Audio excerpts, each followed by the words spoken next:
Bonjour, bonjour, bienvenue sur les oracles de Sandrine, j'espère que vous allez tous très bien. Alors on va aller voir dans cette lecture quels sont les messages et les énergies pour vous. C'est une lecture générale, une lecture intemporelle, ne prenez que ce qui résonne avec vous.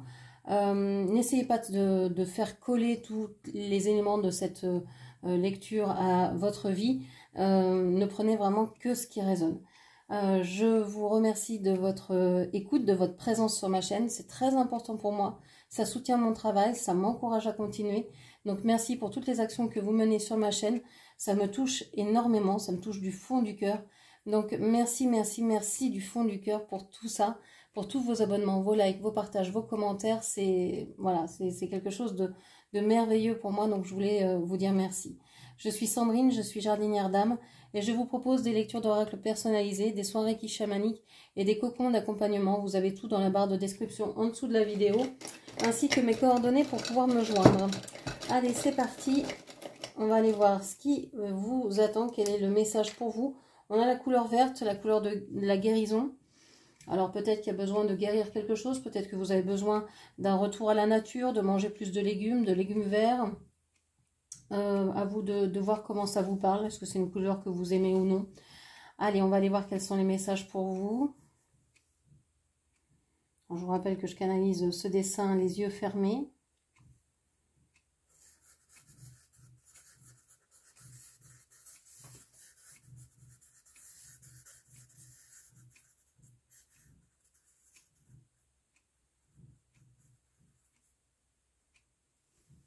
Ok, alors j'ai commencé le dessin avec fougue et ça s'est terminé tout en douceur, tout en rondeur.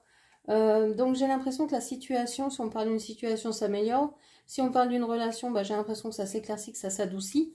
Et j'ai l'impression qu'il y a une oreille. Alors peut-être qu'il y a quelqu'un qui a envie d'écouter, qui a besoin de vous écouter, d'écouter, d'entendre quelque chose. Bon, on va aller voir, on rentre dedans. Alors, qu'est-ce que l'on vous dit? On vous dit que y a quelqu'un qui a tué votre amour ou qui vous a vraiment blessé profondément. Alors, ça peut être quelqu'un, mais ça peut être aussi, je sais pas, vous perdez votre travail et ça vous mine, vous perdez, je sais pas, votre voiture vous lâche, vous pouvez plus vous déplacer. Donc, c'est quelque chose qui vous touche et vous savez pas comment faire parce que vous n'avez peut-être pas les moyens de changer de voiture immédiatement, etc. Donc voilà, ça peut vous toucher émotionnellement.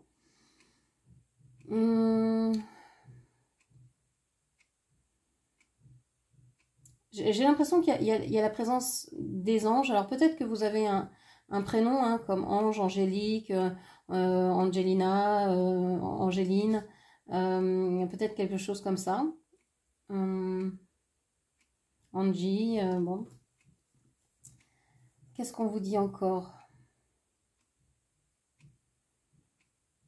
Et on vous dit pourtant que cette rupture, enfin ce qui vous a vraiment blessé, ça a été comme un pont en fait, ça a été comme un arc-en-ciel, comme quelque chose de béni. C'est ce que je disais ce matin dans la lecture d'oracle pour l'équinoxe, que vous retrouverez hein, dans les playlists. N'hésitez pas à aller faire un petit tour dans les playlists de la chaîne. Des fois, vivre quelque chose de malheureux sur le coup, eh bien ça se transforme en quelque chose d'heureux, si on veut dire, en tout cas en un enseignement, ça transforme une situation qui finalement s'améliore pour nous et devient quelque chose de vraiment très agréable à vivre, de chouette en fait. Ok, qu'est-ce qu'on vous dit encore? On vous dit que vous avez repris votre amour, que vous avez fait des choses pour vous.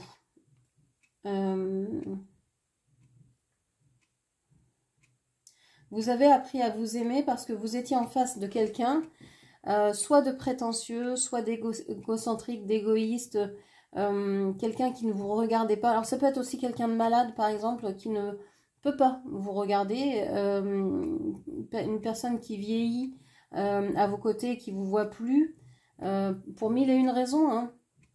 C'est pas parce qu'il ne vous aime plus, hein. Bah, c'est parce que l'amour se transforme ou que y a d'autres préoccupations.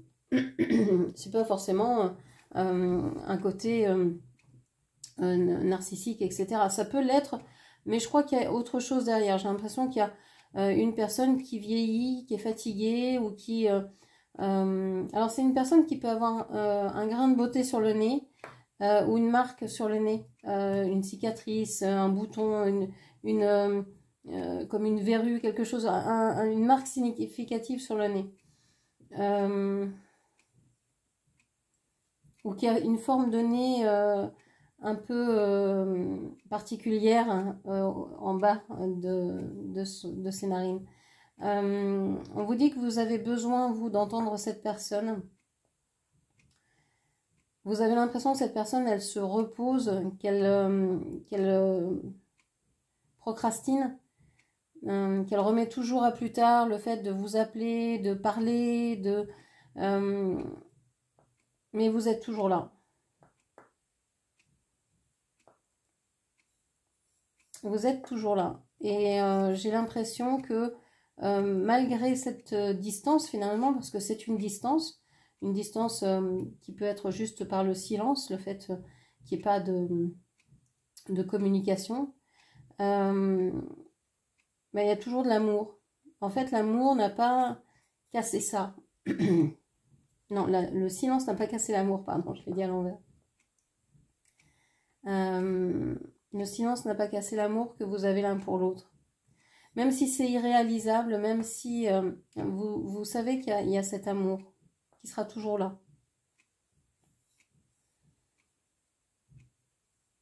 Peut-être qu'avant, vous seriez accouru vers cette personne, vous auriez réclamé qu'il vous parle, vous auriez envoyé des messages, voulu obtenir des réponses.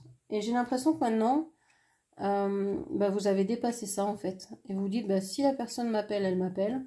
De toute façon, je suis en lien avec ses émotions. Donc vous ressentez ce que cette personne ressent. Vous sentez ses énergies à distance. Vous pouvez véritablement capter ce qu'elle pense, etc.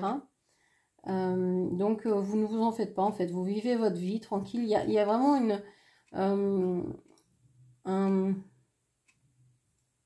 un côté où vous relâchez la pression, quoi. J'ai l'impression que vous avez complètement changé d'énergie. Vous vous êtes transformé en quelqu'un qui s'assume pleinement.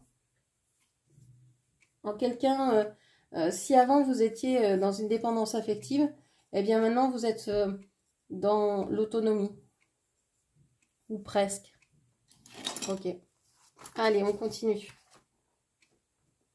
Alors, je vais mettre cette carte ici au milieu qui vous représente.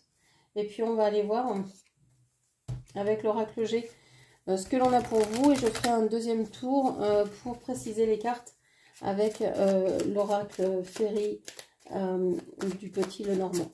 Allez, qu'est-ce qu'on a d'autre? Alors là, j'ai trop de cartes. Bon, on a le chien qui est sorti. On va chercher quelqu'un de confiance peut-être. Un ami. Donc cette carte vous représente, que vous soyez un homme ou une femme, cette carte vous représente dans le jeu. On voit que y a la saison du printemps ici qui est importante pour vous. Alors est-ce que c'est votre date de naissance? Est-ce que ça correspond à votre date de naissance, à la date de naissance de votre autre? La saison du printemps, donc ça peut parler du dernier jour des poissons, bélier, taureau et gémeaux. On peut vous dire que depuis le printemps, vous êtes en train de fleurir. Vous êtes en train de sortir en fait de votre hibernation. Hibernation, je ne sais jamais comment on dit. Et c'est comme si vous vous réveillez et que tous vos dons, toutes vos capacités, toutes vos envies, tous vos rêves, voilà, c'est en train de se réveiller petit à petit. Vous prenez conscience de tout ça, en fait. De tout ce qui est resté endormi en vous. J'ai dit entre vous, un lapsus encore. Peut-être que vous avez vécu en cette période de printemps des choses que que vous ne vous êtes pas dite avant, que vous ne vous étiez jamais dite avant par rapport à votre autre, ou est-ce que votre autre vous a livré aussi des sentiments pour disparaître ensuite, pour ne plus donner de signes de vie, pour qu'il y ait une distance, une meurtrissure. C'est assez incroyable parce que c'est complètement à l'opposé. C'est comme une situation complètement schizophrène qui vous donne tous les espoirs possibles et qui tout d'un coup éteint tout. Il n'y a plus rien. C'est le néant.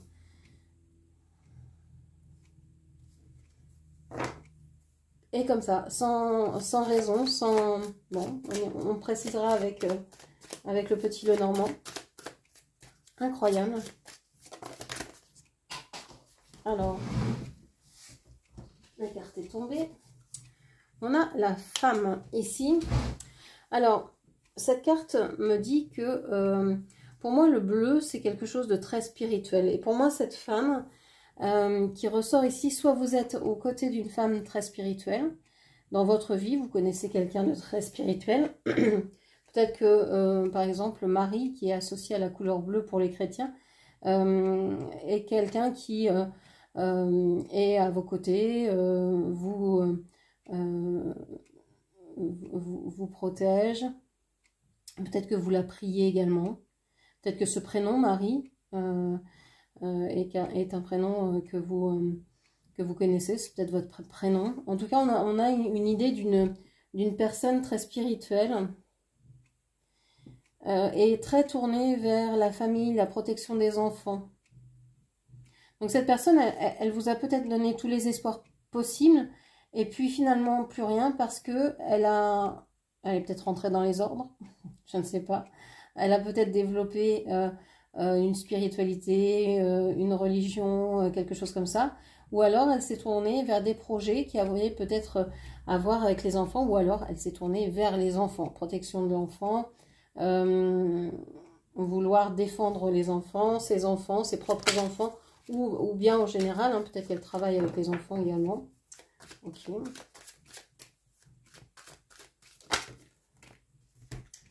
Alors, je ne prends pas les autres parce qu'elles se sont tournées, mais elles se sont... Alors, j'ai l'impression avec cette carte de la perfusion, pardon, et de la seringue ici à l'envers, j'ai l'impression que soit vous êtes malade et vous refusez de vous soigner, vous êtes dans le déni, donc si vous êtes malade, il faut peut-être consulter un médecin, un spécialiste, un thérapeute, une personne qui est capable de vous aider. Soit c'est votre autre qui peut être dans le déni de vouloir se soigner, ou alors qui retourne la chose, c'est-à-dire peut-être que c'est quelqu'un qui est dans des addictions, qui se drogue, qui pourrait vouloir se faire du mal en fait, s'échapper dans des paradis artificiels. Et c'est peut-être ça ce qui vous sépare. Peut-être que vous êtes une personne très spirituelle, très connectée, et que vous savez que votre autre est dans des addictions, et ces addictions-là vous empêchent peut-être la relation. Ok, on va aller voir ce qui ressort avec le petit Lenormand. Alors, on a la cigogne. Alors, on a plein de petits-enfants ici. On a plein de petits-enfants, je vous parlais d'enfants justement. Et on a le changement. Alors, avec ce changement-là, on peut avoir aussi des nouvelles pour le printemps prochain d'une naissance. C'est possible que vous appreniez qu'il y ait une naissance proche de vous pour le mois de mars, avril, mai ou juin. Ok. Et peut-être même pour le 17 d'un de ces mois-là. Ok.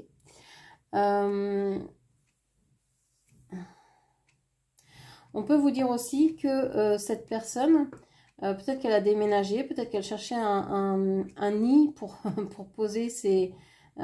pour pouvoir s'occuper de ses enfants. Et c'est pour ça qu'elle n'a pas pu vous parler. Alors, est-ce que c'était lui ou est-ce que c'était vous qui avez déménagé? Mais en tout cas, il y a une cassure, une coupure dans la communication due à ce changement-là. Et pourtant, cette personne, elle pense à vous. Hein. Ah ouais, elle pense à vous. Elle pense à vous. Mais elle se mure dans son silence, en fait. Elle se mure dans ce désert-là. Elle a besoin de rester dans cette situation.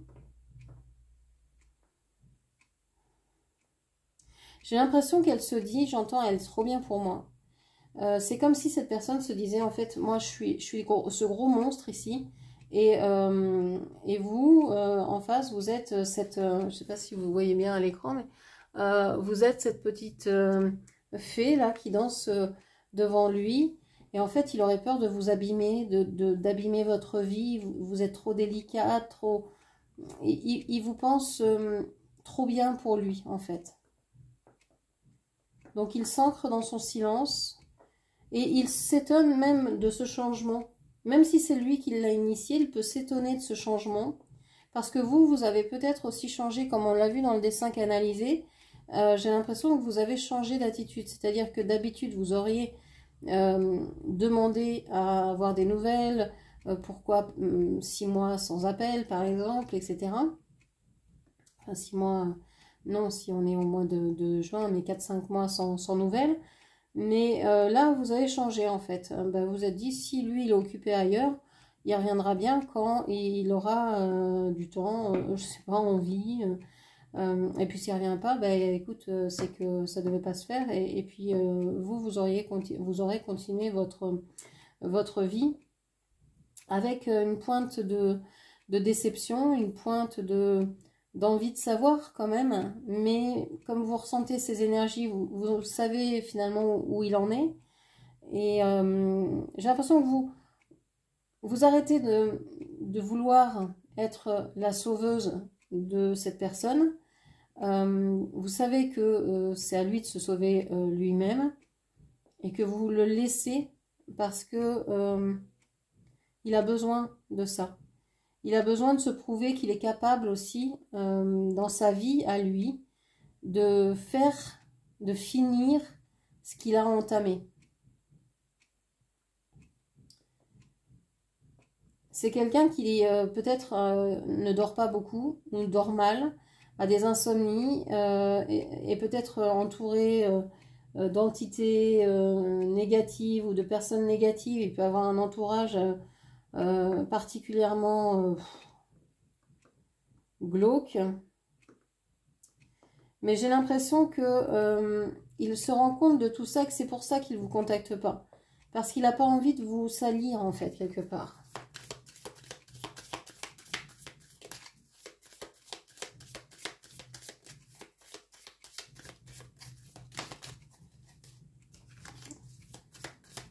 Alors, s'il vous plaît.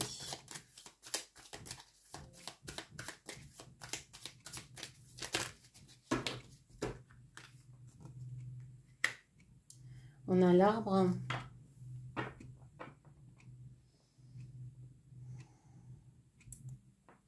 Alors, on me dit que ici, en fait, il y a une personne qui se rassure dans la famille. Mais en même temps qui se fait mal à être dans la famille parce que c'est une famille qui peut être toxique pour vous. C'est-à-dire que toutes les personnes qui forment cette famille ne sont pas forcément des personnes toxiques, mais vous entretenez avec ces personnes des relations toxiques. Alors, que ce soit vous ou que ce soit votre autre, ou que ce soit les deux, ça peut parler aux deux. J'ai l'impression aussi qu'il y a dans vos familles respectives des liens avec les hôpitaux. Alors ça peut être pour des maladies, ça peut être pour des maladies psychiques, psychologiques, mentales. il y a ça dans les racines en fait. Les racines sont malades. J'ai l'impression que vos ancêtres ont soif de vous, dans le sens... alors, ne prenez pas mal ce que je dis. Moi, je ne connais pas vos familles, donc je vous dis ce qui vient. Et c'est vraiment... Il y en a qui ont vécu des choses compliquées avec leurs ancêtres et j'en suis désolée pour elles. Mais ici, j'ai l'impression que des ancêtres très lointains, que vous n'avez même pas connus, ont soif que vous rentriez, que vous acceptiez votre mission de vie. Je crois que vous êtes sorti de cet arbre-là, vous êtes mis à côté, mais en fait, pourquoi pas développer une autre branche plutôt que de vous extraire de cet arbre. Et cet arbre est malade finalement, puisqu'il manque vous à cet arbre. Votre absence augmente en fait le déséquilibre que peut avoir cette famille. Vous devez absolument remplir votre rôle, ne serait-ce que dans votre famille nucléaire, par exemple, le fait d'être en couple avec vos enfants, par exemple, si vous avez, ou de faire la paix avec vos parents. Il y a des choses à pardonner ici, à guérir. Vous vous faites du mal en pensant à votre famille. Vous avez l'impression que la famille, c'est quelque chose d'illusoire, qui ne réussit pas. Alors, si vous avez ces pensées-là, et que vous avez vécu des choses effectivement difficiles dans votre famille, bah, peut-être que c'est à vous de réinventer ce que peut être une famille. Et c'est pas forcément rejouer la même scène avec un amoureux, des enfants, des chiens, un chat, des poissons rouges et une tortue. Une maison, une voiture et un travail, c'est pas forcément ça. Ça peut être autre chose. Ça peut être vivre en colocation avec des personnes. Ça peut être chacun chez soi et former quand même un couple. Enfin, voilà, c'est peut-être à vous de réinventer ce qu'est la famille. Ça peut être aussi accepter les enfants du conjoint. Je sais pas, il y a une infinité en fait de possibilités pour faire famille, à inventer, pour que ça fonctionne pour vous. Les modèles en fait sont là pour être façonnés, sont là pour nous faire réfléchir, mais ne sont pas là pour nous imposer quoi que ce soit, ou ça ne devrait pas l'être en tout cas. Okay.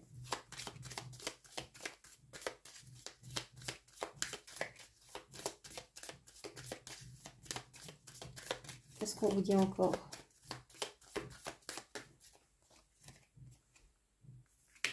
On vous parle des souris. Il y a du stress, il y a de l'angoisse. Vous êtes quelqu'un de stressé. Vous êtes quelqu'un d'angoissé. Vous vous inquiétez pour la famille, pour la santé des uns, des autres, de votre santé personnelle.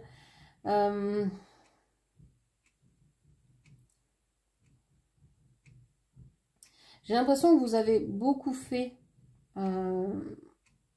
dans de nombreuses relations, qu'elles soient donc familiales, amicales, amoureuses, etc.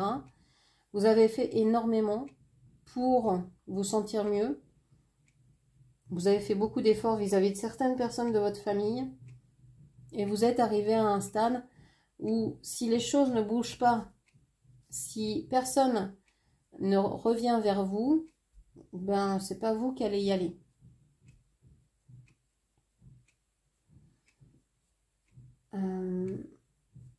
Vous estimez avoir fait assez de travail comme ça. Vous estimez avoir assez donné et que cette famille vous a tellement blessé, tellement pris que ça ne vaut même plus le coup de se dire on en fait partie. Vous êtes parti vous voir ailleurs, quoi. Alors, on a ici le bateau. Ouais, vous avez vraiment envie de partir. Hein. Il y a une distance, vous mettez une distance entre vous et cette famille. On a le serpent. Ouais, vous sentez hein, que dans cette famille, il y a vraiment quelqu'un à fuir. Et je pense que ce qui vous a blessé, c'est certainement le côté masculin parce que têtu, ancré, qui ne voulait pas changer. C'est comme ça, c'est pas autrement, on change pas les règles. On a toujours fait comme ça, donc on n'explique pas, mais on continue à faire comme ça. Et puis d'un autre côté, le côté féminin qui élève les enfants, qui est un peu sournois, qui fait à sa façon, sans dire tout ce qui est fait, et qui stresse à fond, qui est quelqu'un, votre mère ou vos grands-mères, etc., pouvaient être des gens très stressés, très angoissés. Ça pouvait être des personnes aussi qui aimaient s'occuper des enfants ou qui devaient le faire, hein, c'était peut-être une obligation.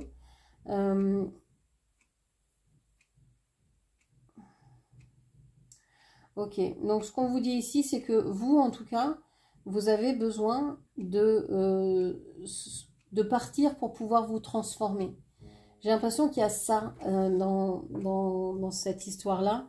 Vous avez besoin de partir d'où vous êtes, de mettre de la distance entre là où vous êtes et votre famille et une personne ou le stress que vous ressentez hein, là où vous êtes. Et donc, vous avez besoin de vous tourner vers un autre endroit, un autre lieu pour vous transformer, pour pouvoir véritablement guérir et grandir. Ok. Voilà ce que je pouvais vous dire. J'espère que cette lecture vous aura parlé. N'hésitez pas à la commenter, partager, liker, puis bien sûr à vous abonner à ma chaîne. Je vous remercie, je vous embrasse et je vous dis à très bientôt. Merci, au revoir.